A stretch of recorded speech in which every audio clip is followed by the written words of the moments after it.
여러분 안녕하세요. 오늘은 8과 10편에 나타난 계시 첫 번째라는 제목으로 리얼교과 토의 시작하겠습니다. 기억처럼 계시록 14장 1절인데요. 조수행 집사님 낭독 부탁드리겠습니다. 또 내가 보니 보라 어린 양이 시온 산에 섰고 그와 함께 14만 4천이 서 있는데 그들의 이마에는 어린 양의 이름과 그 아버지의 이름을 쓴 것이 있더라. 계시록 14장 1절 말씀. 네, 감사합니다. 오늘 8과부터 9과까지는 또 10편에 나타난 계시라는 제목이에요.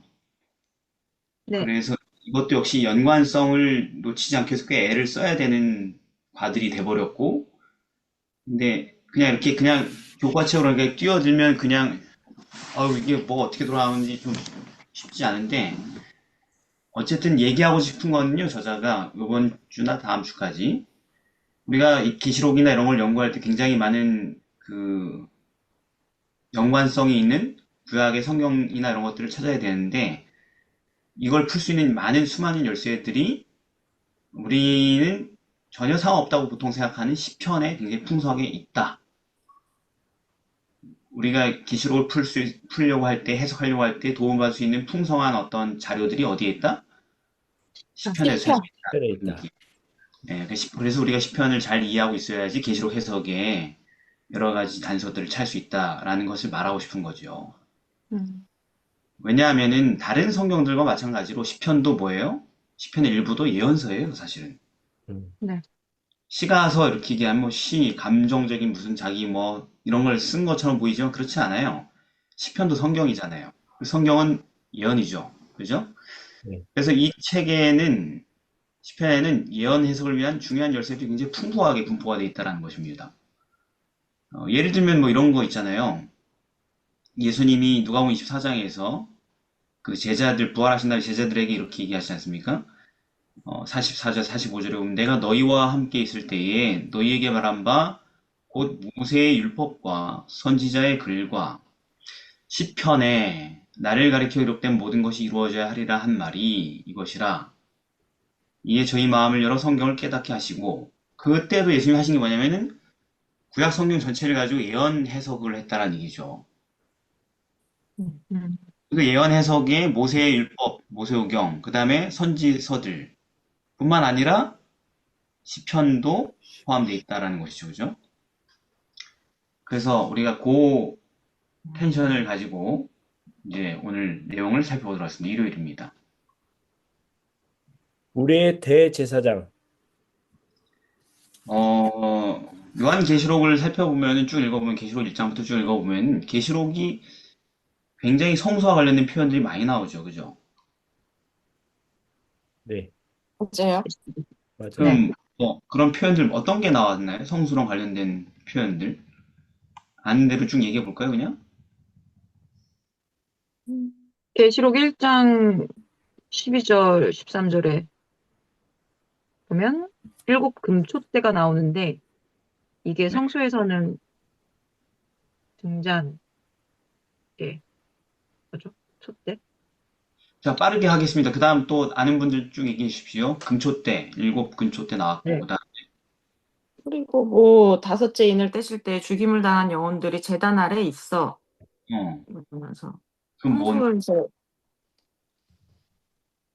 그러니까 그 사람들이 음 그동안 올렸던 기도들이나 이런 것들이 하늘 성소에도 다 이렇게 저장이 돼 있다. 뭐 이런 얘기를 하실 때도 썼어요. 그러니까 금재단이 뭐예요? 분향단, 성소 기물이 나왔다. 분양가. 오케이. 네. 계시록 1장에 분향단 나왔다. 또 뭐 있습니까? 공부 안 해보셨어요? 재단에 또 넷불? 예, 그리고요. 그리고 음, 금향로. 또 금향로, 일곱째 금인가 금향로. 금향로, 제사장이 향을 담아서 이렇게 왔다 갔다 하던 향로 나오고, 네. 계시록 5장 8절, 뭐 8장 3절 나오고 또, 음, 그리고 또 그 뭐 두 증인 이런 거 얘기할 때 성소 그 성전과 제단 뭐 이렇게 해서 성전, 측량해라. 성전 나오죠. 마당도 나오고, 그죠? 증거 네. 장도 나오고. 네. 증거장막? 예, 증거 장막 나오고, 그러니까 음, 휘장도 나오고, 그죠? 네, 음. 그리고 뭐 또 언약궤 나와요, 안 나와요? 번역계 나와요. 언약궤가 열렸다. 11장, 26. 그러니까 왜 그게 안 나왔을까? 당연한 게 나와야 되는데, 그죠? 지성소에 네, 언약궤가 나왔고, 네, 그런 식으로 굉장히 많아요. 성소 기물들이, 그죠? 예, 그러니까 계시록이라는 책 자체가 지금 하늘 성소의 어떤 중심 사역을 전개하고 있다는 걸 우리에게 보여주는 거죠, 말하자면. 음, 그런데 그 이제 이 하늘 성소의 이 실체에 대하여서 지상 성소로 옮긴 게 뭐예요? 우리가 지상 성소라고 하는 거죠. 우리 흔히 네, 세계적인 성소가 하늘에 있는 원형을 모양대로 본떠서 만든 모형이라고 그랬지 않습니까? 출애굽기 25장 40절에 나와 있습니까? 그죠? 네. 자, 그래서 그런 개념에서 특별히 예수님이 처음 등장하는 모습이 묘사가 되어 있는데 그게 의미하는 바가 무엇이고 무엇입니까 이게? 예수님이 처음 등장하는 장면이 어디 나와요? 계시록 1장에, 어디 나옵니까? 1장에. 1장, 12, 11. 인자 같은 이가 발에 끌리는 옷을 입고, 예, 12~13절. 그 네, 모습을 이렇게 보면은 뭐 금초대 사이에서 인자 같은 이가 발에 끌리는 옷을 입고 가슴에 금띠를 띠고 여기까지 나오지 않습니까? 이 모습. 네. 예수님 네. 등장, 첫 등장이잖아요. 근데 요런 등장의 모습이 의미하는 게 뭘 묘사하고 있는 것입니까, 지금? 제사장의 모습을 묘사하고 있는 거죠. 지상성소에서 일을 하던 그 제사장들의 원형인 네. 이 바로 예수 그리스도다. 근데 여기 제사장이라는 표현이 어디, 어, 그 예수님께서 발에 끌리는 옷, 그다음에 금띠, 그런 묘사된 모습들을 보면 예? 그 상징들을 살펴보면 그게 이 제사장들이 어, 갖췄던 그런 모습들을 하고 계시기 때문에 그러면 그게 제사장들이 하고 있었던 모습인 줄 어떻게 알죠? 우리 이거 딱 보고 제사장 모습이라고 딱 바로 알아보셨어요? 읽으면서? 금초 때? 어, 찾아야죠. 말씀에서. 예. 근거는 혹시 있나요? 이게 제사장의 복장이라는? 아, 제사장으로. 다니엘, 어, 다니엘서요? 다니엘서에 제사장이 나오나요? 아니요, 그 출애굽기? 묘사된, 아니. 음, 출애굽기. 음, 그럼 우리 교회에서 이건 제사장의 모습입니다. 이렇게 하면 이렇구나 하고 그냥 넘어가기 쉽잖아요. 그죠? 진짜 그런지 확인 안 하고. 음, 음, 그 출애굽기에서 제사장의 옷을 이렇게 지을 때, 뭐, 거룩한 옷을 지어라라고 얘기를 하면서, 그, 금실로 이렇게 해서 어깨바지에 둘을 달아갖고 두 끝 이어지게 이렇게 해서 에봇을 하얀색 옷으로 짜고, 뭐, 이렇게 그게 뭔데요?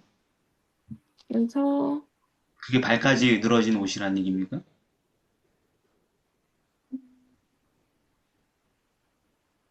발까지 늘어졌다라고 나오지는 않는데, 다시 음, 발에 끌리는 옷이 제사장 옷이라면서요, 여러분들이. 그게 왜 제사장 옷이에요?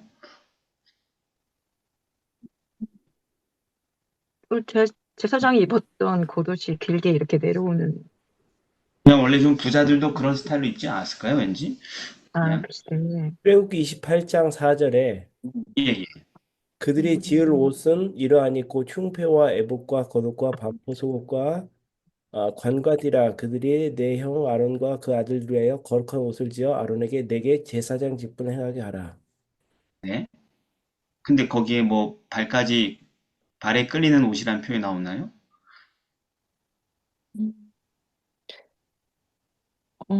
하체를 가리게 하라라고 했는데, 어, 온몸을 가리는 것으로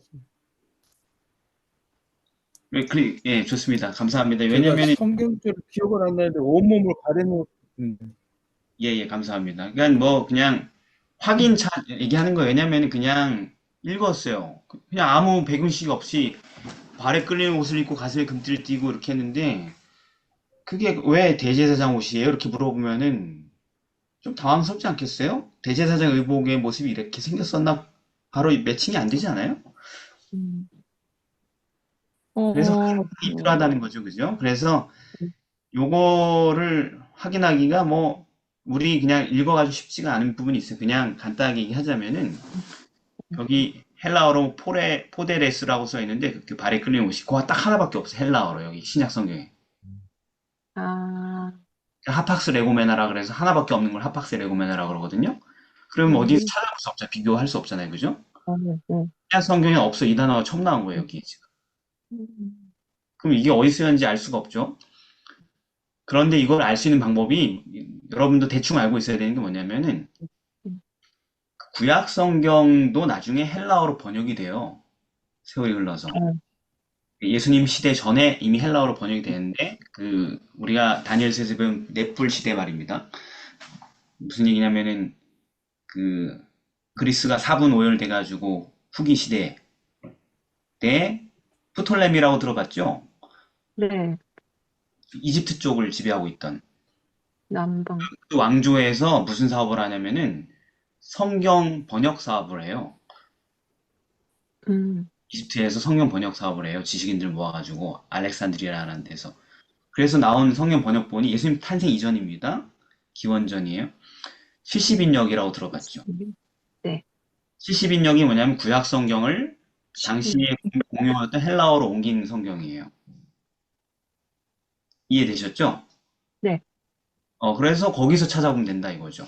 헬라어로 구약 음, 성에서 뭐라 그랬나 봤더니만 음, 그 어디에요? 그 출애굽기 28장 31절에 보면 애복 받침 겉옷을 전부 청색으로 하되 이런 표현이 있죠. 음, 거기서 얘기하는 그 대제사장에 있는 겉옷, 그 겉옷이 포데레스라고 썼다라는 거죠. 그래서 그 당시 사람들은 알고 있었던 거죠. 이게 대제사장이 있는 겉옷과 똑같다라는 것을 알고 이렇게 썼다는 것이죠. 그럼 이제 금띠 해결해야 돼. 가슴에 금띠, 그죠? 네. 금띠는 여기요. 음, 그 40절에 네. 너는 아론의 아들들을 위하여 속옷을 만들며 그들을 위하여 띠를 만들며 그들을 위하여 관을 만들어 영화롭고 아름답게 하되. 그럼 그 허리띠 아니에요, 그냥?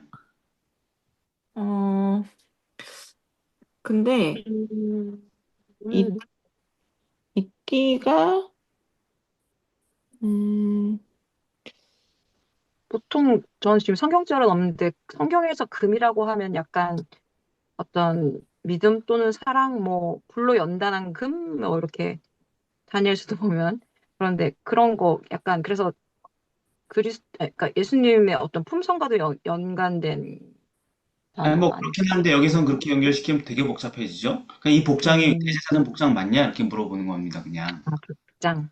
그렇게 다 막 상징화시켜서 얘기하면 되게 힘들어지겠죠, 점점. 음, 왜 그럼 발까지 가렸냐? 그 상징은 뭐냐? 뭐 이런 것까지 분석해야 아, 되는 거죠. 그래서 뭐냐면은, 네, 보통 띠를 띄었다 그러면 다 허리띠잖아요. 성경에서 보면 허리에 띠를 띠고 이렇게 써 있지 않습니까? 네. 네, 여기 가슴에 금띠라 그랬잖아요. 네. 어, 대제사장이 입고 있는 의복이 가슴에 굉장히 많은 복식이 있죠. 네. 음, 그걸 에봇이라 그러잖아요. 에봇. 네. 28장 8절에 보면은 그 에봇 위에 가슴을 이렇게 가리는 그 에봇이라는 것 위에 정교하게 짠 금실과 그리고 청색 자색 홍식실로 만든 띠를 띄어라 이렇게 써 있어요. 금실과 몇 가지를 섞어서 띠를 띄어라. 가슴에 그 흉패 뭐 에봇 쪽에. 그러니까 가슴에 있는 띠죠. 에봇 위에 매는 띠죠. 그죠? 네. 그러니까 가슴에 금띠가 요거인 거죠. 출애굽기에서 얘기한 대제사장 복식인 거죠. 음, 다른 데선 가슴에 띠 띄었다는 얘기가 없어요. 성경에. 음, 맞죠? 그래서 이런 걸 연구해서 이게 대제사장 의복이구나 이렇게 알 수 있다는 겁니다. 음, 그런데 이제 그거는 우리가 확인해 본 거고 아까 여러분이 얘기한 더 쉬운 거. 일곱 금촛대가 있고 그 촛대 사이에 있었다. 음, 그 금촛대가 있는 공간이 성소잖아요, 성소. 그렇죠. 네, 예. 그 성소 안에 내부에 누가 제사장만 들어가서 일을 할 수 있잖아요, 그죠? 네. 네, 그래서 이 복식이 제사장의 복식이구나라는 것을 우리가 금방 알 수 음, 있다는 것이죠. 그래서 예수님이 지금 어떤 모습으로 등장했다? 계시록이 막 계시록이란 복잡한 얘기가 되는데 우리는 죽임당한 어린 양 코드 잘 알고 있지만은 그보다 더 먼저 나온 어떤 첫 모습이 뭐다? 제사장의 제사장. 모습으로 등장했다. 성소에서 봉사하시는 그 성소에 있는 그 금 등대에 불이 꺼지지 않게 관수했던 사람들도 제사장의 일이었잖아요. 그죠? 음, 그래서 그렇구나. 우리는 주님께서 잠시 우리를 위한 희생 제물로만 활동하시고 세상을 떠나가신 게 아니라 계시록 시점에서는 이미 제사장으로서 죄와 씨름하는 모든 사람들을 위해서 지금 교회들을 돌보시면서 봉사하고 계신 예수님의 모습이 계시록의 모습이라는 거예요. 음, 성소 봉사를 하고 있는 모습이. 그래서 2000년 전에 지상에서 떠나셔서 더 이상 눈에 보이지 않는 주님께서 세상 역사 끝까지 우리 눈에 안 보인다고 아무것도 안 하고 있는 게 아니고 당신이 세우신 지상의 교회들을 그 불이 꺼지지 않도록 쉼없이 돌보시고 계신 제사장으로 지금 계시록 1장부터 묘사하고 있다. 음, 이걸 보여주고 있는 거. 이것도 성소랑 관련된 얘기죠. 그죠? 음. 근데 이런 얘기들이 시편에 그런 얘기들이 예언돼 있냐 이거예요. 예수님이 제사장으로 일할 거라는 그것도 영원히. 110편 4절에 있대요. 여호와는 맹세하고 변치 아니하시리라 이르시기를 너는 멜기세덱의 반차를 쫓아 영원한 제사장이라 하셨도다.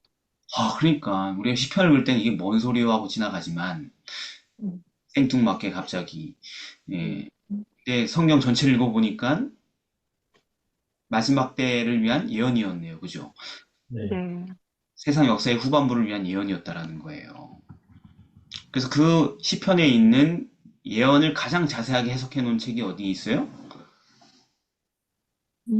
히브리서 5장에서 7장? 그죠? 히브리서에서 그걸 엄청 길게 설명을 하죠. 해석을 하죠. 음, 이 시편의 예언은 예수께서 이제 우리를 위하여서 우리의 대제사장이 되어서 지상에 있는 교회를 돌보시기 위해서 하늘에서 봉사하고 계신 모습을 예언한 거다 이렇게 자세하게 풀어놓지 않습니까? 예, 새 언약의 중보라고 그래서 그분이 음, 자기의 피로 성소에 단번에 들어가셨다고. 음. 왜 그랬냐? 9장 15절에 보면은 부르심을 입은 자로 하여금 영원한 기업의 약속을 얻게 하려고. 여러분 다 부르심 입었잖아요. 네. 나는 부르심을 입지 않았다 이런 분 계세요? 교회에? 근데 아니요. 부르심을 아니요. 입으면 다 구원 받아요? 아니요. 교회 다니면 다 구원 아니요. 받아요? 그러면 일반 교회는 다 구원 못 받고 재림교회에 다니면 다 구원 받아요? 아니요. 확실하죠? 네. 그러니까 그럼요. 내가 재림교회 입교했다고 구원 받는다라고 믿는 사람이 얼마나 많은지 아직도 대명천지 2025년도가 돼도 아직도 그런 믿음을 갖고 있는 분이 얼마나 많은지 세상에 교회를 다녀보면 그죠? 네.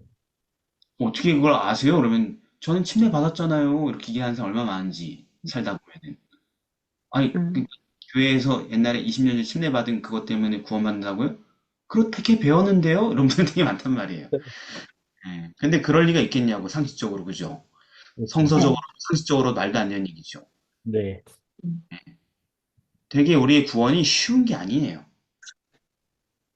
쉬운 게 아니라서 지금 뭐 하고 계신 거예요? 예수님이 한 번 딱 돌아가시고 끝난 게 아니고 그래서 그렇죠. 대제사장으로 봉사하고 계십니다. 계속 일하고 계신 거예요. 그 사람들이 멸망당하지 않도록.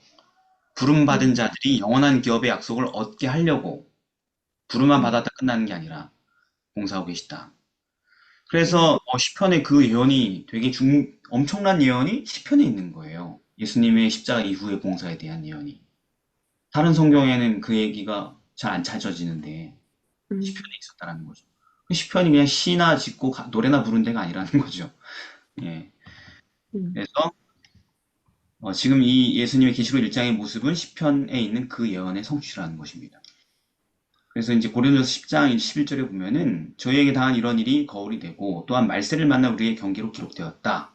뭐 여기에 본문에서 얘기하는 거는 이스라엘 백성의 구약의 백성들의 그런 모든 기록들이 다 말세 백성들의 경험들을 얘기하기 위해 기록된 거다 이렇게 얘기한 것처럼 시편에 기록된 우리가 이해하지 못했던 수많은 예언들이 마지막 때 계시록의 시대에 살고 있는 사람들에게 해석을 돕기 위해서 기록되기도 했다라는 것입니다. 말하자면 그래서 시편의 많은 기록들이 그 당시 그냥 감성적으로 위로받으라고 쓴 게 아니고 단지 음.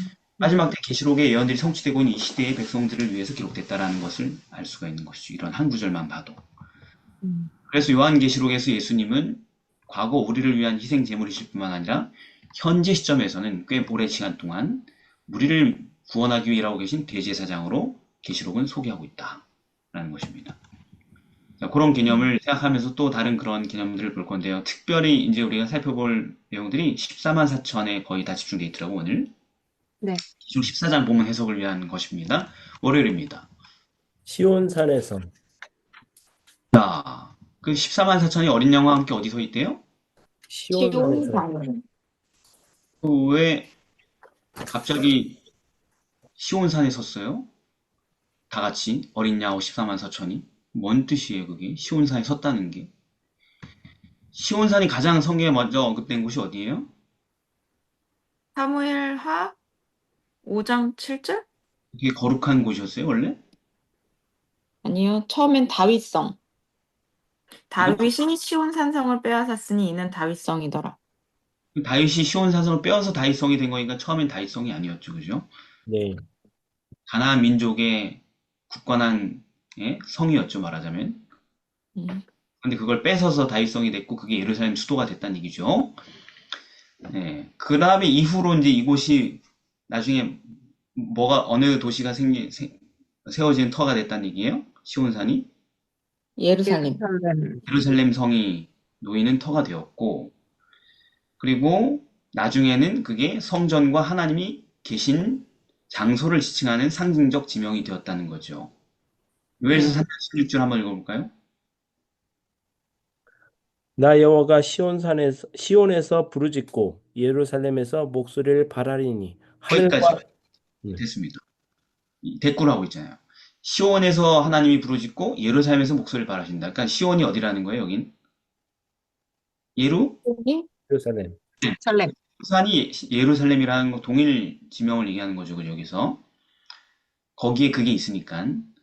그리고 시편 9편 11절을 보면 너희는 시온에 거하신 여호와를 찬송하며 이렇게 돼 있죠. 음. 시온은 예루살렘 수도가 있던 곳인데 그게 그건 예루살렘 도성인데 거기에 누가 계신 거예요? 시온에 하나님이 계신 곳으로 음. 묘사됩니다. 음. 근데 이런 건 다 뭐예요? 성소가 사실은 뭐의 그림자였어요? 하늘 성소의 그림자. 하늘에 있는 실체의 그림자였잖아요. 이 땅에 있는 성소가. 그랬던 것처럼 음. 이 땅의 시온도 지상에 있는 시온산이 결국 뭘 의미하는 거예요? 원형이 예루살렘. 뭔 예루살렘? 하늘. 예루살렘. 하늘에 네, 실제 하나님께서 계신 도성을 의미하는 시온산이라는 호칭이 된 거죠, 말하자면. 네. 어디 나와? 히브리서 12장 22절 읽어봅시다. 그러나 너희가 이른 곳은 시온산과 살아계신 하나님의 도성인 하늘의 예루살렘과 천만 네, 감사합니다. 여기까지. 보세요. 너희가 이른 곳은 시온산인데 그 시온산에 뭐가 있어요? 살아계신 하나님의 도성인 어느 예루살렘? 하늘 예루살렘.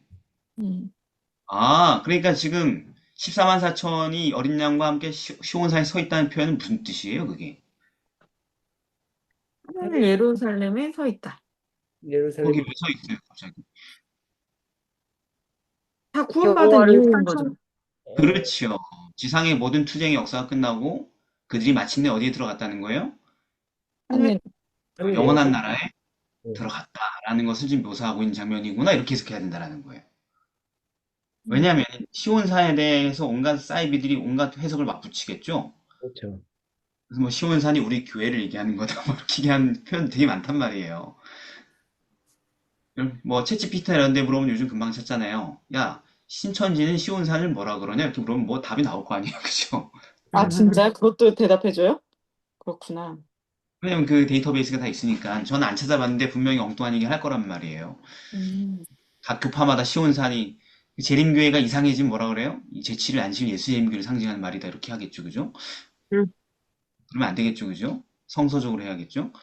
네, 그래서 여기가 지금 구원받은 하나님 나라에 들어가서 마침내 구원받아서 그 영광의 자리에 간 것이 나오는구나. 조세희 이사님 지금 검색하고 있는 거 아니에요? 표정 보니까. 검색하려고 지금 하고 있는데 예. 나중에 검색해볼게. 또 검색해가 읽어준 줄 알았네. 예. 아무튼, 하늘 도성에 들어간 장면이라는 거, 이 장면이. 어느 특정 교파에 소속돼가지고 구원을 확정받았다는 얘기가 아니고, 지금.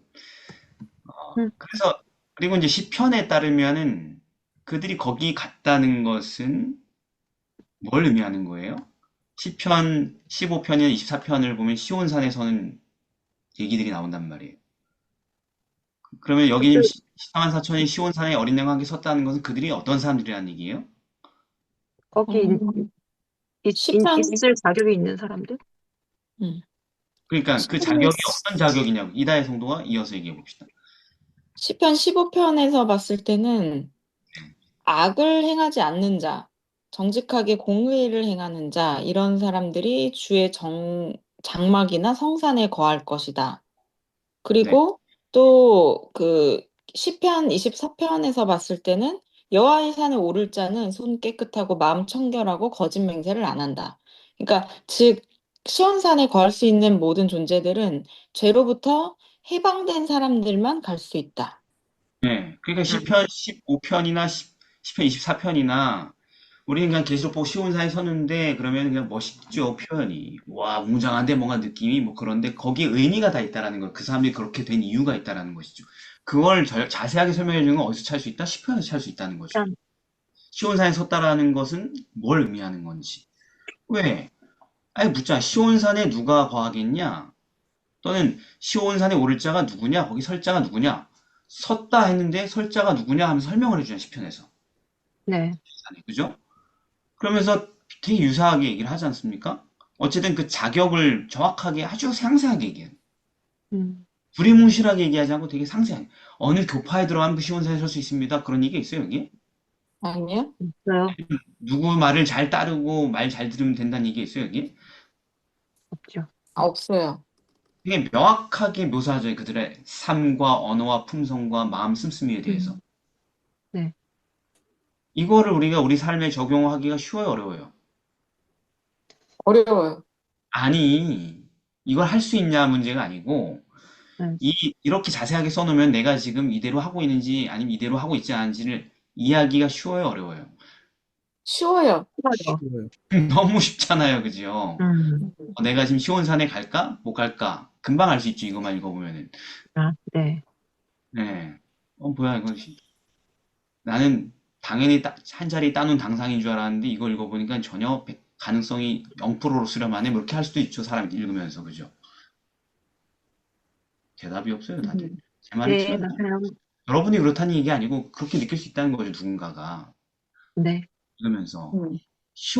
이런 거지. 어린 13세 10초원사에 섰어? 어떻게 섰지? 막 찾다가, 시편에 그 얘기가 있네? 하고 읽어보자. 나 어떻게 써나 봤는데, 딱 읽고 나니까, 10편, 15편, 10편, 24편 찾아가 딱 읽고 나니까, 와, 난 못 써겠는데? 이렇게 결론 내릴 수 있잖아요. 맞아요. 그럼 이 사람이 되게 저주받은 거예요? 아니면 되게 좋은 과정을 겪고 있는 거예요?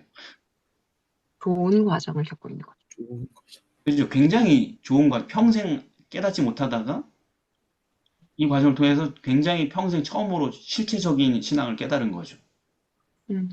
내가 지금 교회 그냥 열심히 다니고, 교회에서 사람들이랑 마찰 안 있고, 목사 잘 섬기고, 뭐, 헌금 잘 내고 하면 가겠지. 내가 보니까 뭐, 김아무개 장로도 장례식 때 목사님이 천국 간다고 저렇게 얘기해 주는데, 저 정도 해도, 나도 가겠지. 이렇게 쉬운 산에 서 있겠지. 이렇게 했는데, 성경 읽어보니까, 난 뇌물도 받은 적이 있고, 고리대금도 한 적이 있고, 막, 다 걸리는 거야. 나 마음 안 청결한데? 나 거짓 맹세 가끔 하는데 막 계속 걸리는 거죠. 그 다음에 나 참소 잘하는데 교회에서 맨날 싸우고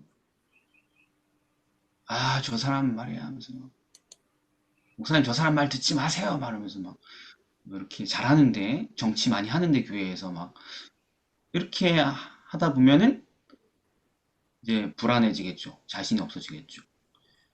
여기 분명히 보면은 그 사람들은 그냥 예수 믿는다라고 계속 고백을 하는 사람이 아니고 이 땅에서 하나님 나라의 율법을 다 잘 지키고 충성했다는 것을 증명을 한 사람이래요. 이 세상에서. 인생 죽기 전에 이걸 증명한 사람이죠.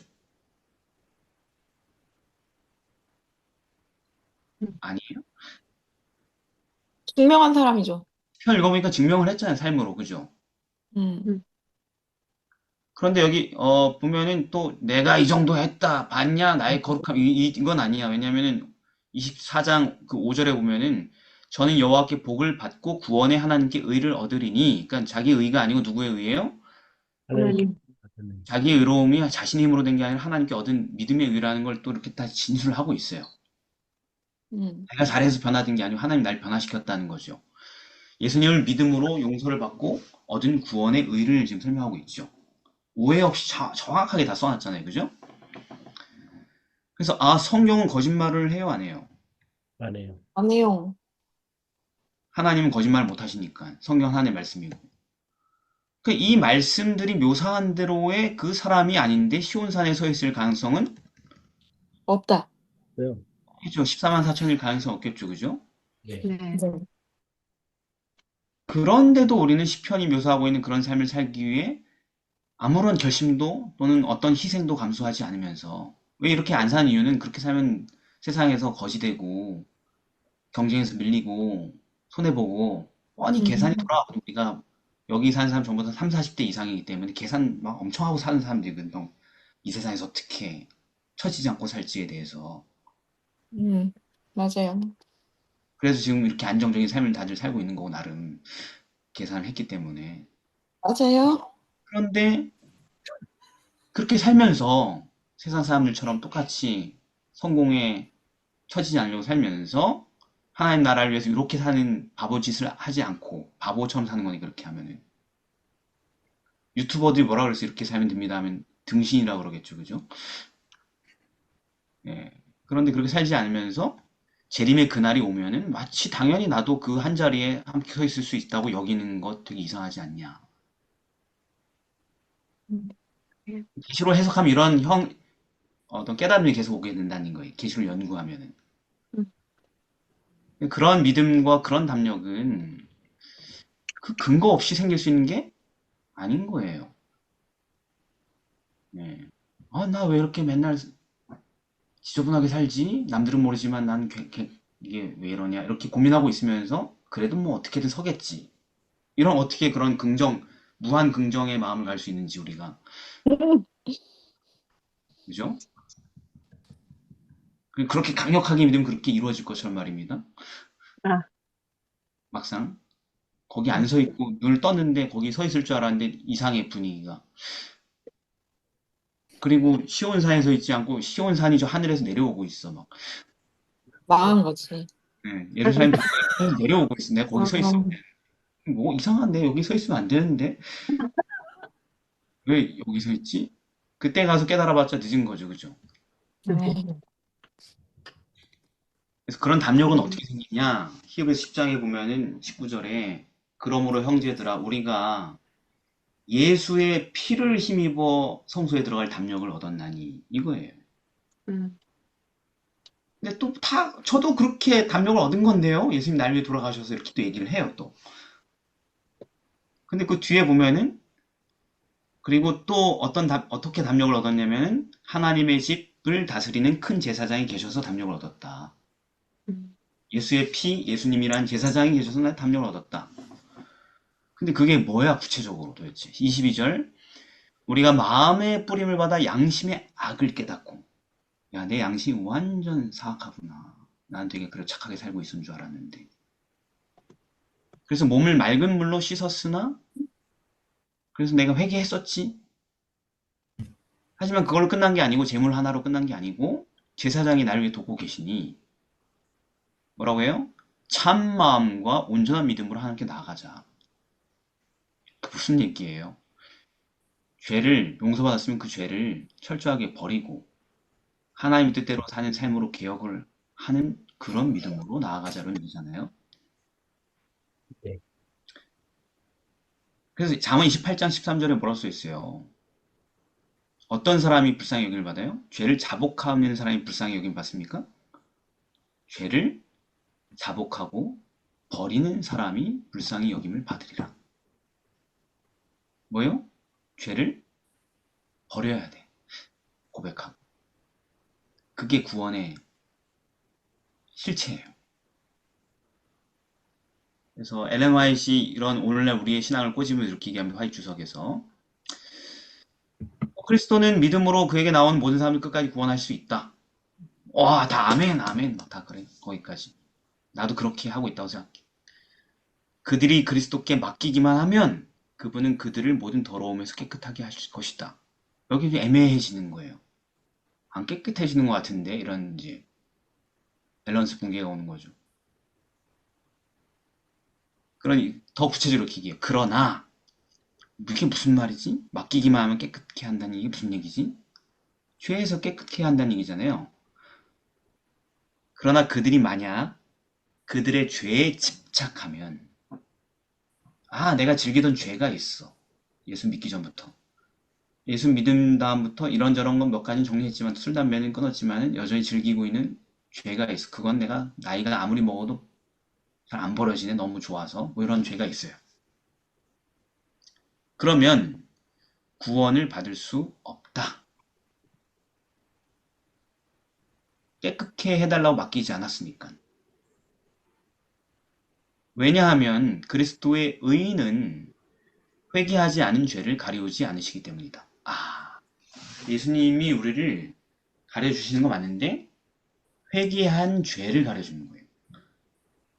내가 그 죄를 회개하고 버리는 그 죄를 덮어주는 거예요. 내가 살인, 간음, 도적질을 계속 고집하고 있는데 몰래 그거를 내가 믿는다니까 덮어주지 않는다는 얘기죠. 그죠? 그래서 자기의 죄를 숨기는 자는 형통치 못합니다. 자복하고 버리는 자가 불쌍히 여김을 받습니다. 그래서 시온산에 선 그 사람들은 어떻게 된 거예요? 죄를 자복하고 버린 거예요. 그 죄를 발견하고 깨달을 때마다. 그렇게 버리다 보니까 어떻게 살고 있는 거예요? 시편에서 언급한 것처럼 살고 있는 거죠. 이 집도 안 하고 저 집도 안 하고 다 했던 짓들인데 이것도 버리고 저것도 버리고 그렇게 평생 살았기 때문에. 그래서 나중에는 깔려고 해도 깔 게 없게 되는 거죠. 그래서 시편에 묘사한 그런 사람이 된 거죠. 예수님의 은혜로. 그래서 시온산에 마침내 서게 됐다. 라고 계시록은 가르친다는 것입니다. 결국. 음, 예. 그러니까 이렇게 하니까 무슨 사이비 이단을 택하든 간에 이 턱걸이를 넘기가 힘들겠죠. 음. 아니 난 신천지에만 소속되면 된다고 믿었는데 시온산이 신천지라 그랬는데 이렇게까지 시편대로 하면 달라진 게 하나도 없는데 하면 되게 절망에 빠지겠죠. 그죠? 자, 화요일입니다. 우리 마음 속의 법. 자, 14만 4천에 대한 내용을 보니까 특이한 점이 있는데 14장 1절에 보니까 뭐 어떻대요? 14만 4천 첫 인상이 뭐예요? 그 이마에 어린 양의 이름과 그 아버지의 이름을 쓴 것이 있도다. 기용 이마에 이름이 적혀 있대요. 문신처럼 적혀 있는 건지 뭔지 모르겠지만 상징적인 거겠죠. 그죠? 예. 이게 뭐야? 14만 4천은 이마에 하나님과 예수님의 이름이 쓴 것이 보였대요. 음. 그리고 나중에 22장 4절 맨 끝에 가면은 그의 얼굴을 볼 터이요 그의 이름도 저희 이마에 있으리라. 계속 그 이마에 이름이 있대요. 구원받은 세상에서도. 그 뭐지? 그럼 성경에서 하나님의 이름이 뭘 의미합니까? 음. 출애굽기에 보면은 34장 5절에 여호와께서 구름 가운데 강림하사 그와 함께 거기 서서 여호와의 이름을 반포하실세. 그리고 그 뒤에 나오는 내용들이 하나님의 어떤 성품을 나타내 주는데 그는 여호와로라 여호와로라 자비롭고 은혜롭고 노하기를 더디하고 인자하신 실이 많은 하나님이로라. 그리고 또 다른 33장에도 마찬가지로 여호와의 이름을 반포하는데 그 이름은 은혜를 줄 자에게 은혜를 주고 긍휼히 여길 자에게 긍휼을 베푸느니라. 그래서 이런 걸 봤을 때 그 여호와 이름이라는 건 하나님의 품성을 말을 하는 것입니다. 네, 감사합니다. 좀 더 간단하게 보면은 모세가 주의 영광을 보여주세요. 주의 영광을 보여달라고 그랬죠. 네, 네. 하나님이 그럼 내 모든 선한 형상을 보여주지 라고 얘기하시죠. 네, 음, 그래서 똑같은 얘기로 내 이름을 네 앞에 반포할게 이렇게 얘기합니다. 주의 영광을 보여달라고 하는데 하나님은 내 품성, 선한 품성을 보여줄게 그렇게 얘기하고 그 다음에 음, 이름을 반포하죠. 음, 네, 그러니까 그분의 이름은 그분의 영광인데 그분의 품성이다 이렇게 딱 나오죠. 그죠? 그리고 아까 그 34장도 마찬가지고요. 이름을 반포했는데 이름은 반포하는 게 뭐냐? 그분의 아름다운 품성을 반포하고 있죠. 네. 하나님의 이름은 그분의 품성이라는 거죠. 음, 그러니까 어, 이마에 이름이 기록되어 있다는 건 뭐냐면 이마에 누구의 품성이 기록되어 있다는 얘기예요. 하나님의 하나님의 품성. 품성. 그리고 예수님의 품성. 음, 품성이 어쨌든 거기에 적혀 있다는 얘기죠. 그럼 적혀 있다는 게 음, 뭔지 또 알아야겠죠. 그죠? 네. 음. 그래서 그 시편에도 이런 동일한 원리들이 나온다라는 것입니다. 음, 시편 89편 15절 보면은 여호와여 저희가 주의 얼굴 빛에 다니며 아까 모세오경이랑 똑같죠. 그죠? 얼굴 빛이 나오고 그 다음에 주의 이름으로 기뻐하며 음, 주의 의로 높아지오며 세 개가 나오는데 주의 얼굴빛 그게 주의 이름이고 그게 주의 의다. 하나님의 의. 이마에 음, 하나님의 의. 그죠? 품성. 음, 그 다음에 시편 111편 9절에도 그 이름이 거룩하다. 이름이 뭐가 거룩해요? 거룩한 건 품성인데, 그죠? 음, 그분의 이름, 그분의 품성이 거룩하다는 얘기죠. 그죠? 이해되시죠? 그죠? 네. 네. 그런데 이마에 그 이름이 기록됐다는 게 뭔 뜻이에요? 이마.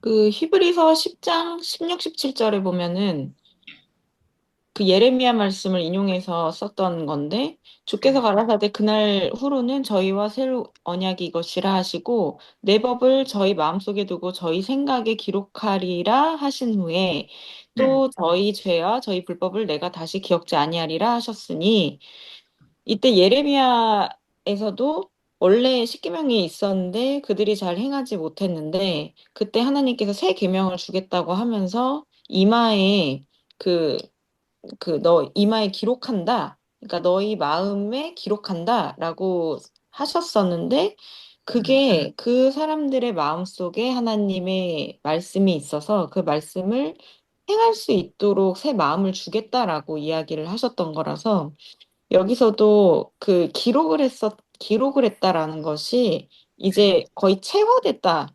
이렇게 이해를 하면 될 것 같아요. 그쵸. 이마가 뭐냐? 이마가 마음을 상징한다. 뭔가 좀 시편 6장에 보면은 말씀을 마음에 새겨라. 그리고 뒤에 그것을 미간에 붙여라. 이런 얘기가 나오죠. 이마에. 네. 그런 얘기가 있고. 에스겔 3장 7절에도 보면은 이 이스라엘 족속은 이마가 굳은 애들이다. 그래 놓고는 음, 그 다음에 마음이 강팍한 애들이다. 이렇게 얘기해요. 이마가 뭐라고요? 마음이라고. 마음. 예. 그래서 시편에 따르면은 이마에 하나님의 이름이 있다는 것은 다음과 같은 뜻입니다. 시편 119편, 시편 91편 14절 보면은 저가 나를 사랑한즉 내가 저를 건지리라. 저가 내 이름을 안즉 내가 저를 높이리라. 그러니까 이마에 이름이 있다는 건 그분을 사랑한다는 거죠. 네. 그죠? 그리고 시편 119편 55절에 보면은 주의 이름을 기억하고 주의 법을 지켰나이다. 그러니까 주의 이름을 기억하는 게 주의 법을 지키는 거래요. 이마에 이름이 있다는 건 뭐냐면 그분을 사랑할 뿐만 아니라 그분의 말씀을 즐겨 순종하는 걸 얘기하는 거죠. 음, 예. 그러니까 즉 그들이 하나님을 사랑하고 그 사랑의 법이 마음에 새겨져서 하나님 모든 율법에 충성하는 사람들이 됐다라는 것을 이마에 하나님과 예수님의 이름이 기록됐다 얘기하는 거죠. 음, 그게 계시록이 얘기하는 최종적인 구원의 모양이라는 거죠. 모양이라는 거죠. 네. 그리고 그게 성경이 처음부터 가르쳐 왔던 복음과 진정한 구원의 모습이라는 것입니다. 음, 다른 구원이 없다고요. 예. 음, 다른 더 쉬운 꼼수가 없다는 거죠.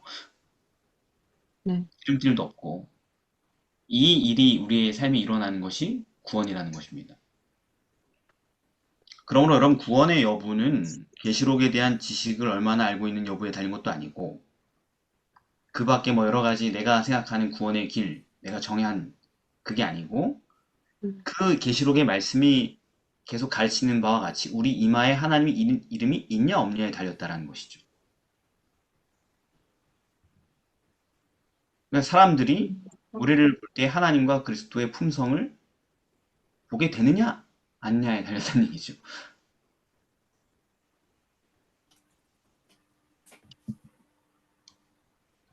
결코 대부분의 성도들이 좀 쉽게 생각하는 것처럼 사랑과 충성이 결여된 그런 인생, 그런 안일한 마음으로 대강 어떻게 하다 보니 재수 좋아서 이루어질 사건이 아니에요. 아니다. 맞아요. 예. 음, 그래서 이 성경 본문이 그 사이에 계시록 14장의 사이에 또 못 알아들을까 봐 이 사람들은 하나님의 계명과 예수 믿음을 지키는 자들이라 이렇게 써놓은 거예요. 네. 예. 이마에 이름이 있다는 건 이런 뜻이라는 얘기를 써놓은 거죠. 이마에 이름이 있다라는 그 표현을 제멋대로 제각각 해석하지 말라는 거죠. 음, 되게 엄격하게 명확하게 이렇게 못을 박았다라는 것이죠. 그래서 이제 초기 문집에 엘렌 화이트이 그렇게 얘기했어요. 우리의 마음을 바로잡아 환란의 날을 준비해야 할 때다. 지금이. 우리가 지금 마음이 안 잡혔다는 거예요, 결국은. 네. 예, 교회는 우리가 소속돼 있지만은 재림의 그날을 위한 또 환란의 날을 위한 마음 준비가 안 됐다 얘기하는 것입니다. 그럼 어떻게 해야 되냐면 깨끗한 손과 순결한 마음을 가진 자만이 환란의 날에 설 수 있대요. 그 환란의 날에 서는 사람 뭐라 그래요? 아까 14만? 참. 전, 이라고 그러잖아요. 그러니까 내가 체력을 막 뭐 3대 뭐 700 뭐 치고 뭐 이렇게 만들어서 버티는 게 아니고 마라톤 뭐 3시간, 2시간에 끊어야지 버티는 게 아니고 순결한 마음을 가졌을 때 버틸 수 있대요. 환란의 날에. 예수님을 닮은. 근데 그게 하나님의 율법을 우리 정신과 생각과 이마와 마음에 새길 때는 바로 지금이다. 이렇게 표현했다는 거예요. 선지자. 근데 마음에 다른 게 가득 차잖아요. 자꾸. 야, 돈을 좀 더 어떻게 더 재산을 뿌리려 나가야지. 뭐 늘 생각하는 거예요. 사람들이. 그죠? 네. 어디에다 좀 투자를 더 해가지고 내가 노후를 뭐 맨날 이런 생각 꽉 차 있으니까 마음이. 그러면 어떻게 되냐? 현대 진리가 쫓겨나게 되고 마음을 다른 게 지배하니까 우리의 이마에는 살아계신 하나님의 인을 맞을 자리가 없게 되기 때문이다. 아, 그러니까 마음을 이마에 인을 만나는 건 하나님의 그 품성과 말씀과 율법으로 채우는 거래요. 마음을 채우는 거래. 딴 생각이 들어가지고 헤매지 않도록. 근데 딴 걸로 우리가 꽉 차 있거든요. 성도들이. 오죽하면 목사님들도 뭐 투자하다가 실패해가지고 막 재산 날리고 이런 사건이 휩쓸려요. 그죠? 그렇죠.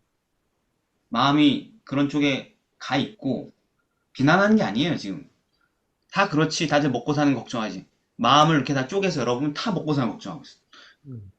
다들 어떻게 좀 더 넉넉한 노후를 보낼까 뭐. 이게 제일 제1의 과제야. 그래서 뭐 말씀 묵상 저도 뭐 바이블 텔링 해가지고 이렇게 이제 성경 묵상한 거를 영상으로 만들어서 선교 이처럼 1분짜리 쇼츠로 만들어서 올리고 저도 이제 유튜버예요. 그거 이제 선교하려고 하는데 뭐 별로 안 봐요. 그 뭐 많이 보면 뭐 3천, 뭐 적게 보면 몇백 이렇게 보더라고요. 보니까.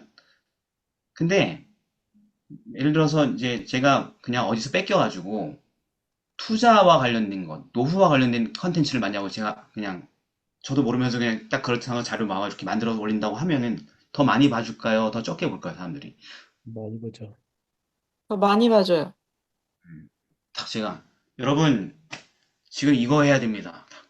그럼 노후를 위해서 당장 준비해야 될 거 세 가지 뭐 이렇게 하면서 제가 이렇게 막 얘기를 해. 그러면 사람들이 엄청 보겠죠, 그죠? 네네.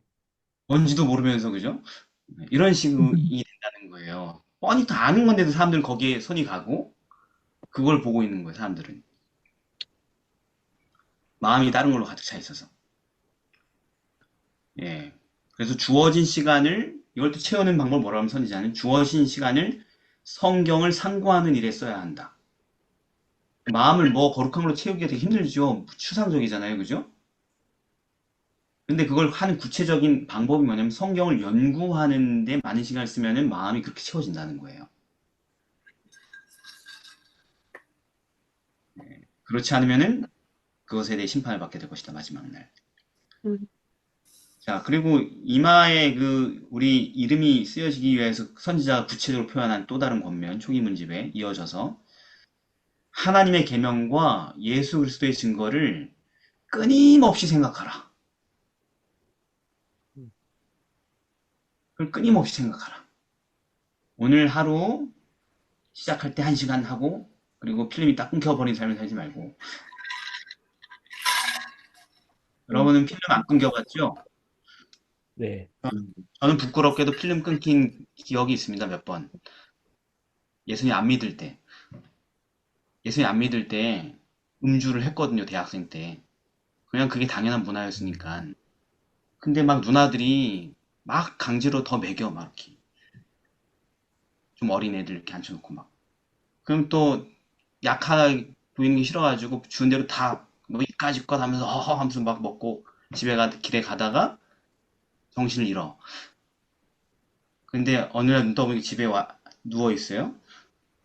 그럼 어떻게 된 거지 하면 옆방에 있던 형이 집에 오다가 쓰러져 있는 걸 들쳐업고 왔대요. 뭐 이런 게 필름 끊기는 거잖아요. 그죠? 근데 종종 보면은 이제 안 그러면 돼. 이제 그 후로 수십 년 전에 이미 그렇게 되는 삶이 끝났는데 예수님 믿고 나서. 근데 우리가 그런 것 같아요. 보니까. 우리가 성경 연구를 하고 뭐 신앙 행위를 해도 뭐 어떤 분들은 안식일 날 하루 예배 드리는 데서 겨우 생각을 좀 하다가 이제 안식일 예배 끝나면 필름이 끊겨. 필름이 끊긴 상태로 일주일을 사는 분들이 계시고 또 어떤 사람들은 그래도 매일 하나님을 찾고 기도하고 말씀을 묵상하고 그렇게 하루 시작해 한 30분, 1시간 그리고 출근하면서 바로 필름이 끊겨요. 그리고 그렇게 그냥 필름 끊긴 상태로 살다가 다음날 아침에 일어나서 다시 한번 다시 접촉하고 그렇게 하는데 그 정도로는 쉽지 않다라는 것입니다. 이마에 하나님의 인을 맡기. 맞아. 선지자는 끊임없이 생각해야 된대요. 음, 무슨 일을 하고 있든지 간에. 음. 그렇게 함으로 세상적 생각, 염려를 세상적 생각, 염려 맨날 꽉 차 있잖아요, 사람들 마음속에, 그죠? 네. 근데 그렇게 하면 어떻게 되냐? 그것들을 그대들의 마음속에서 몰아낼 수 있다. 음, 그대들이 누울 때나 일어설 때에도 그것들을 명상하라. 음. 이렇게까지 얘기를 하는 것이죠. 네. 그렇대요. 부담 주려고 그러는 건 아니고 제가 그냥 그렇게 써 있어서 그냥 이렇게 소개합니다. 이렇게 해봅시다. 이렇게 살아야죠. 수요일입니다.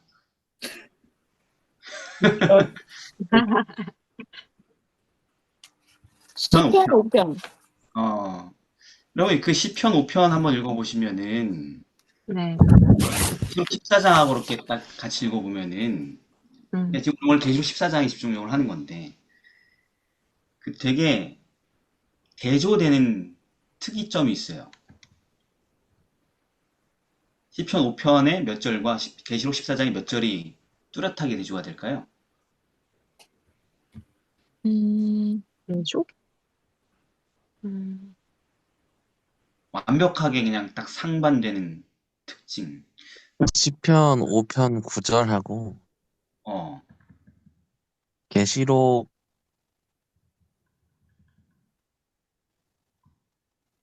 14장 5절? 5점?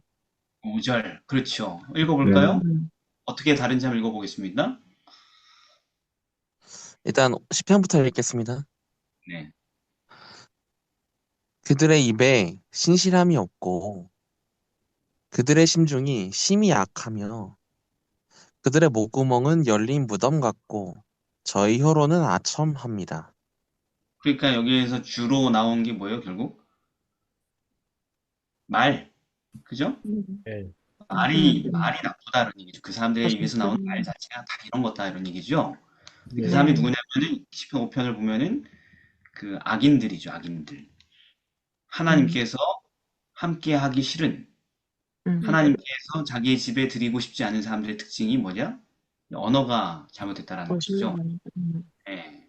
그냥 거짓이 가득하고, 마음이 약해가지고, 입만 열었다면 그냥, 나쁜 말 쏟아내고, 입만 열면 아첨하고, 뭐 이런 사람들이라는 얘기죠. 그들의 특징이.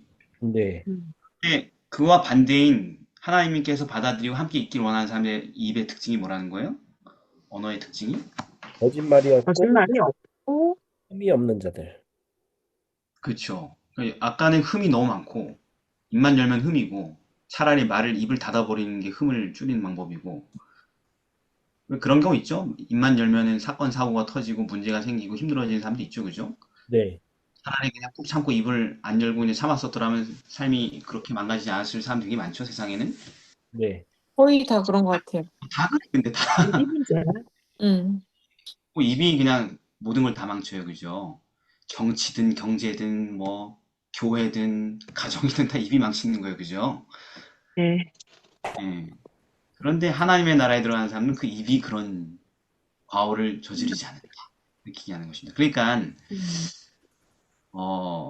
새 천사의 기별을 전하는 14만 4천인에 속한다는 것이 무엇을 의미하는지 설명할 수가 있는 거죠. 음. 우리는 입만 열면은 사고 치는 사람들인데, 맞아요. 예. 근데 우리에게 어떤 일이 일어나느냐? 언어의 변화가 일어난다는 것입니다. 언어의 변화가. 언어의 변화는 곧 뭐의 변화를 의미하는 거예요? 마음의 변화. 그렇죠. 마음이 곧 언어로 나오는 거니까요. 그러니까 언어가 변화되는 것입니다.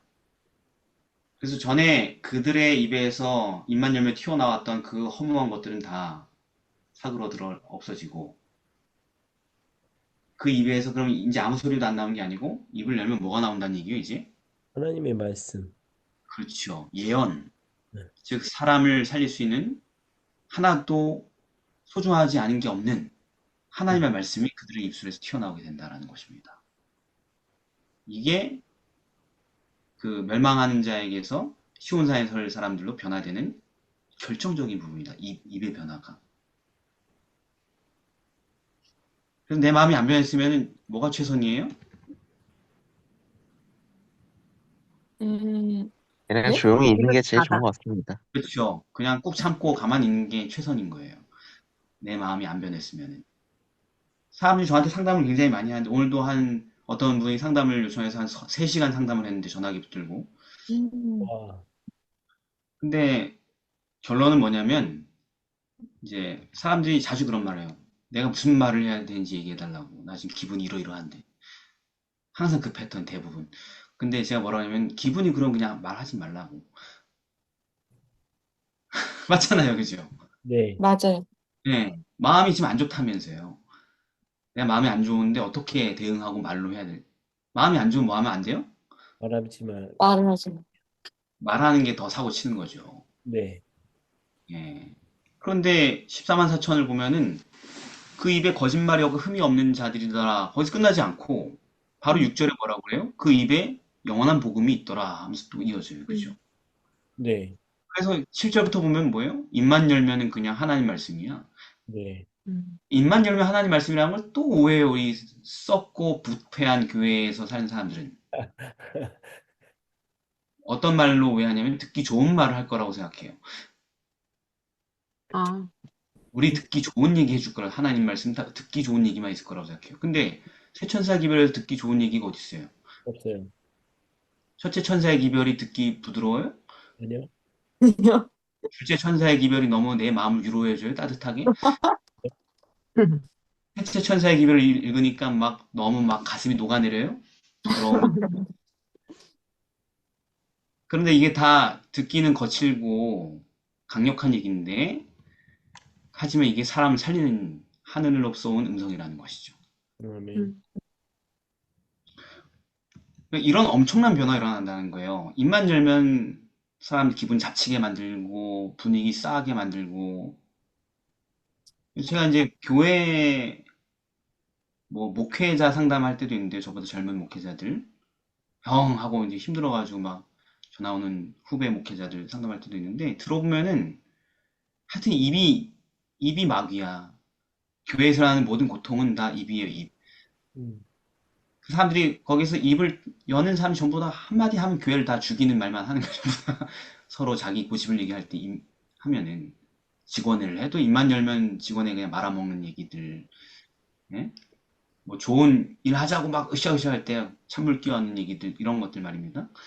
예.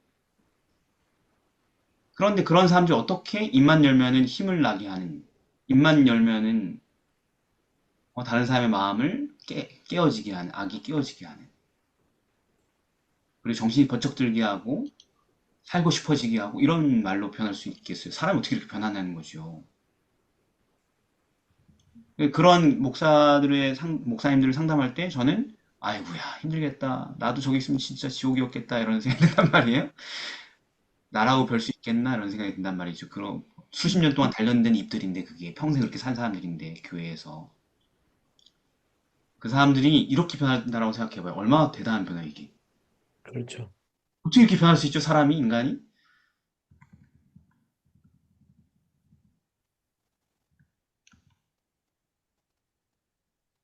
새 마음을 받아야 됩니다.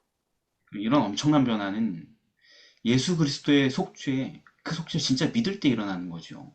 네. 십자가에서 그렇게 조롱과 멸시를 당하면서 죽어가시면서도 그런 와중에 또 자기한테 손가락질하고 저주를 퍼부는 범죄자들을 위해서 예수님 입술이 딱 열렸어. 그럼 우리는 뭐 요즘 유행하는 게 그거더만 학시? 뭐 그게 유행하더라고. 학시. 다 주변 사람 전부 다 학시 다 그러고 다녀요. 요즘 사람들이. 주변 사람들이요? 다 그거 따라해. 제 아들도 따라해. 학교 갔다 와서. 예. 드라마에 학시. 나온 거예요, 드라마에. 예, 그걸 따라해. 그래, 그렇게 될 것 같잖아요. 그죠? 십자가에서 우리가 막 고문당하며 죽어가면서 그런 나를 막 욕보이고 있는 사람들한테 입을 내가 열면은 좋은 말 안 나올 것 같잖아요. 그죠? 다혜 뭐라 그럴 것 같아? 저요? 너를 그냥 난도질을 해가지고 매달아 놓고 욕보이면서 죽으면서 낄낄거리는 사람들이 있으면은 숨이 끊어지게 뭐라고 얘기할 것 같아? 입이 할 말이 혀가 뽑히지 않은 상태라면. 막 저주할 것 같은데, 그 사람들. 야, 너희들 예수님 오실 때 다 죽을 거야! 뭐 이렇게 하면서. 이렇게 뭐가 그럼 막 예수님 오실 때 너네 조상 내려올 거다! 막 그러고. 성경에 글 읽는 자들도 다 볼 거라고 했어. 막 이렇게 이해할 수도 있죠. 그죠? 근데 예수님 입에서 뭐가 나왔죠? 저들을 용서해달라고. 어, 아무것도 모르고 하는 소리라고. 야, 어떻게 그런 말이 나올 수 있을까요? 사람이, 그죠? 우리는 그런 뭐 힘든 거 없어도 아무도 시비를 걸지 않고 문제가 없어도 입만 열면 불평, 불만, 우울, 비관 이게 자동적으로 그냥 출력되는 사람들이잖아요, 우리가. 네. 또 뭐 아니라고 하는 사람도 있겠지만은 이스라엘, 아니요. 이스라엘 백성들이 맨날 불평불만하다가 죽었잖아요, 광야에서. 근데 그게 말세를 위해 우리를 위해서 기록된 건 우리 얘기라면서요. 바울이 그랬잖아요, 그죠? 네. 근데 그런 우리가 어떻게 입만 열면 하나님의 말씀이 선포되는 거룩한 통로로 변할 수 있냐? 예. 왜냐면 예수님이 우리 이 범죄자들을 위하여서 죄짐을 짊어졌기 때문이죠. 그래서 우리가 죄인데 우리 대신 죄가 되시고 고린도후서 5장 21절처럼 우리를 하나님의 의가 되게 하셨기 때문에 그걸 믿을 때 그렇게 되는 거죠. 그걸 들어도 도저히 안 믿기는데 그러면 안 되는 거죠. 그죠? 그런데 우리는 우리의 언어와 그 활용에 대해서 냉정하게 평가를 해보려 하지 않아요, 보통. 그러니까 그 사람들이 뭐 학시 이러면서 비교하는 거예요. 드라마 보고 나서 계속. 음. 네. 관식이라고 그러더라. 관식, 그 대척점에 있는 사람 관식이라고. 관식이라는 야, 사람이 맞아. 말을 참 이쁘게 한대요. 되게.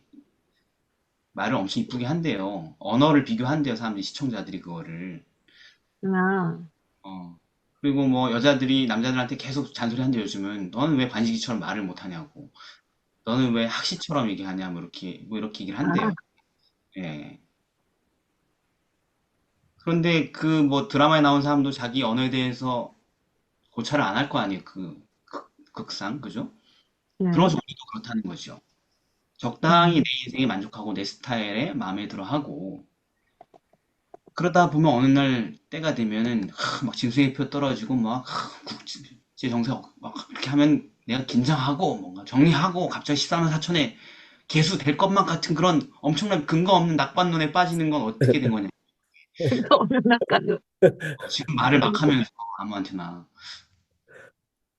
너무 맞는 말이다. 예. 예수님 진짜다. 그랬죠. 야, 예수님 그랬죠. 야, 나무도 좋고 열매도 좋다. 그렇게 하든지. 나무도 나쁘니까 열매도 나쁘네. 이렇게 얘기하든지 그렇게 얘기해라. 뭔 나무는 좋은데 열매가 왜 이러냐 이렇게 얘기하냐. 열매로 나무를 아는 거 아니냐. 그러면서 음, 저희한테 뭐라고 하냐면 저희한테 하는 얘기예요. 왜 남한테, 걔 나쁜 놈들한테 얘기했다 이렇게 얘기하지 마세요. 다 우리한테 하는 성경의 얘기. 네. 독사의 자식들아. 재림교인들한테 얘기하는 거야, 예수님이. 독사의 자식들아. 너희는 악하니 어떻게 선한 말을 할 수 있겠냐. 입만 열면 학시지 뭐. 왜? 마음에 가득한 것을 입으로 말하는 거니까. 선한 사람은 쌓은 선에서 선한 것을 내고 악한 사람은 쌓은 악에서 악한 걸 낼 수밖에 없다. 선한 사람이 악을 낼 수 없고 악한 사람이 선을 낼 수 없다. 그리고 사람이 무슨 무익한 말을 하든지 뭐 학시라고 했든 뭐라고 했든 그 모든 멘트에 대해서 심판날에 신문을 받을 것이다. 그리고 예수는 이렇게 얘기했어요. 네가 하는 언어로 의롭다함을 받거나 네가 하는 언어로 정죄를 받고 끝날 것이다. 그러니까 우리의 구원과 멸망이 뭐에 달렸다고 지금 오늘날? 우리 말. 내가 내뱉는 말이 어떤 언어냐에 따라서 우리의 운명이 이미 결정됐다고요. 지금 현재 시점이라면.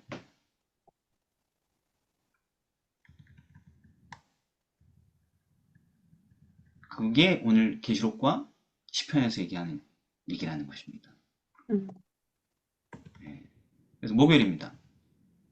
죄인에게 주의 길을 가르치소서. 우리가 시편 51편을 좀 읽어보면은요. 특별히 51편 7절에서 15절까지를 좀 이렇게 읽어보면은 제가 그냥 읽어드릴게요. 다윗이 회개하면서 울부짖으면서 기도한 거잖아요.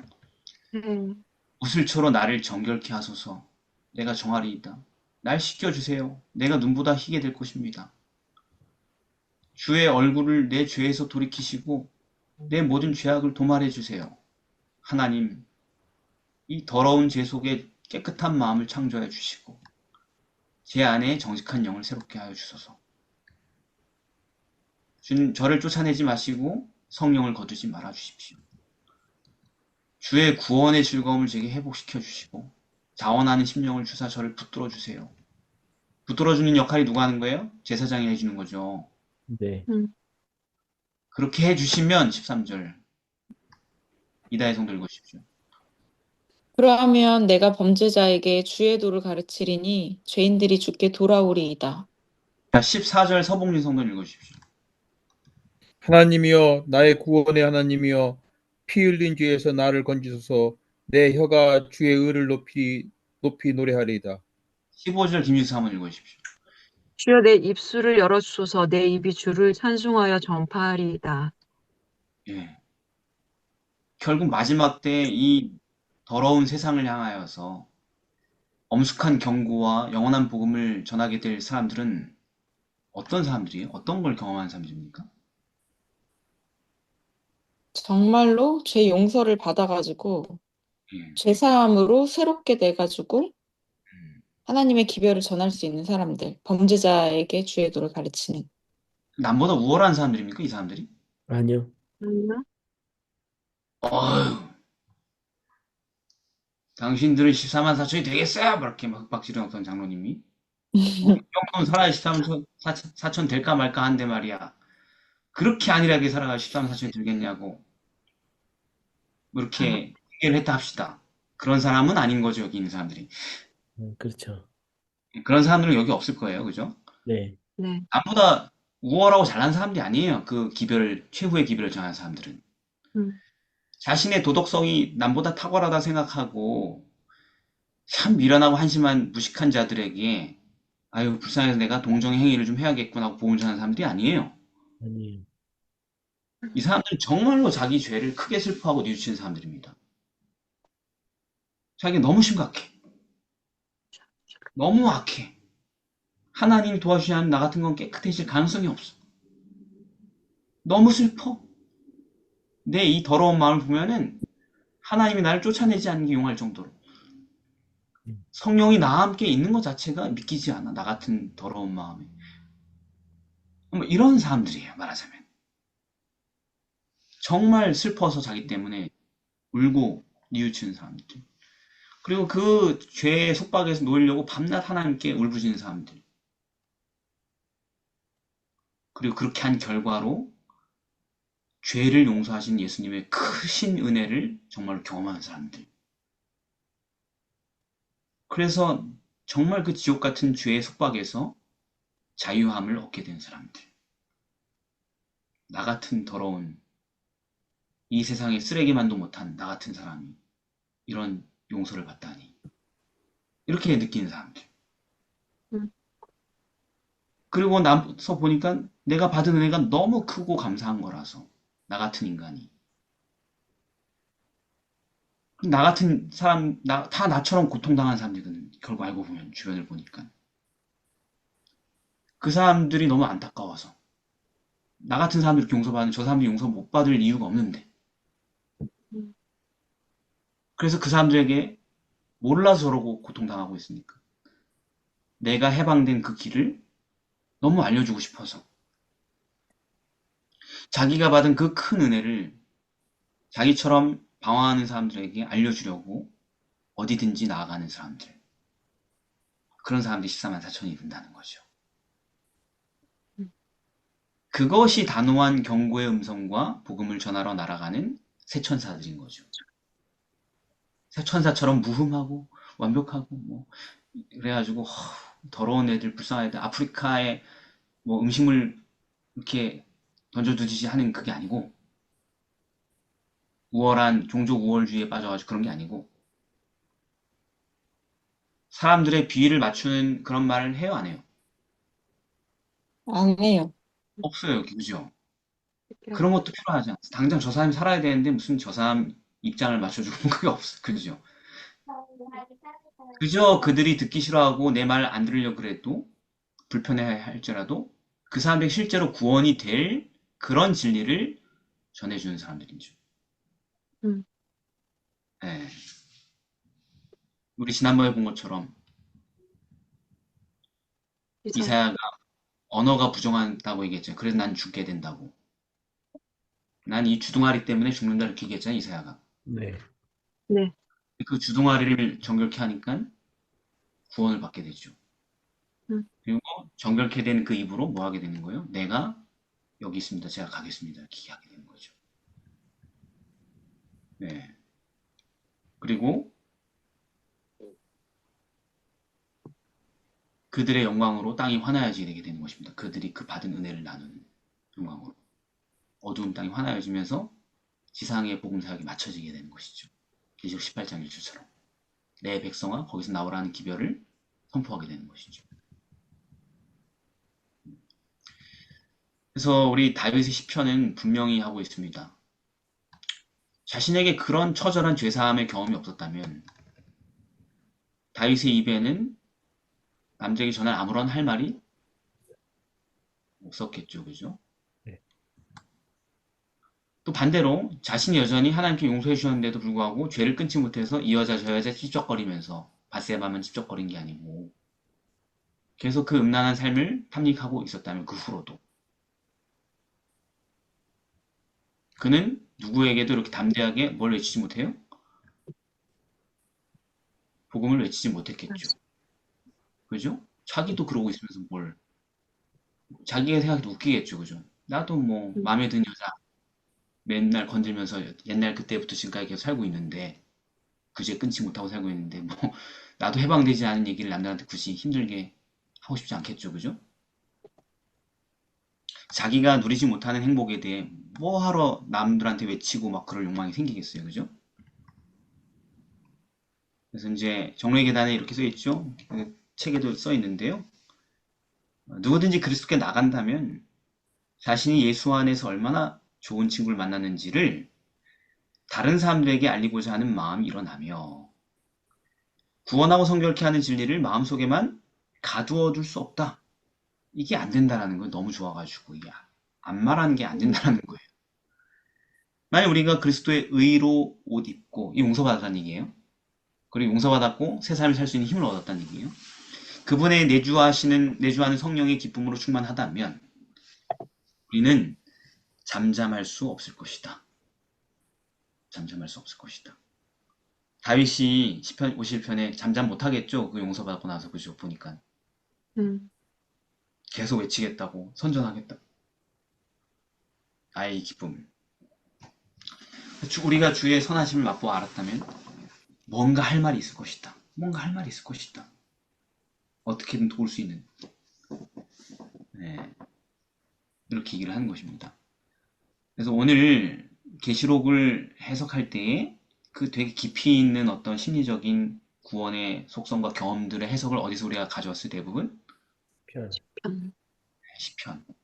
우리의 내밀한 가장 복음의 역사와 상황과 이 모든 거에 대해서 가장 내밀하고 적나라하게 표현한 게 뭐다? 시편이다.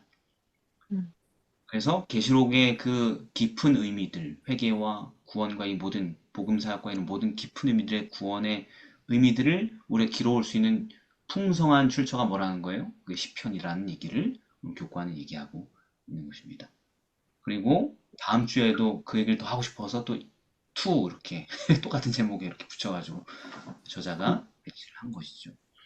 그래서 저는 이렇게 얘기를 하고 싶어요. 그러니까 두 가지 얘기를 하자면 항상 되게 사람 구원받기 되게 어렵게 만들어 놓죠.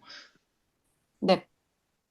그게 하나님께 첫 번째 하신 일이고, 그렇게 그 상황에서 자기에 대해서 고민하고 고민하면서 다윗처럼 분투하고 기도하고 울부짖을 때에 뭐가 제시가 된다고요?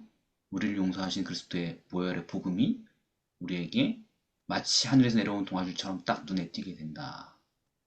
그래서 그 줄 잡으면은 우리가 이렇게 변할 수 있다는 것을 하나님께서 오늘 우리에게 말씀해 주셨습니다. 죄인에게 주의 길을 가르쳐 주시고 우리도 그렇게 조력할 수 있게 된다는 것입니다. 아멘. 그래서 저와 여러분이 계시록 연구를 단지 예언 풀이 해석 이런 방식으로 하는 게 아니고 여기에 깊이 묻혀있는 풍성한 복음의 보화들을 발견함으로 우리의 마음에 적용할 수 있는 그런 경험이 되기를 바랍니다. 기도하겠습니다. 사랑의 아버지 하나님, 오늘 요한계시록을 시편의 깊은 경험과 간증을 통하여서 다시 한번 해석하는 데 도움을 얻어 보았습니다. 아멘. 주님, 저희의 신앙도 참 이 바쁘고 세속화된 삶 속에서 얼마나 메마른 형식으로 흐르는지 모릅니다. 이 메마른 형식적 신앙을 깨고 다윗처럼 죄에 승리하고 죄를 슬퍼하여 버리는 그 놀라운 구원의 역사로 우리를 인도하여 주시옵소서. 아멘. 예수님의 이름으로 기도드립니다. 아멘. 아멘. 아멘.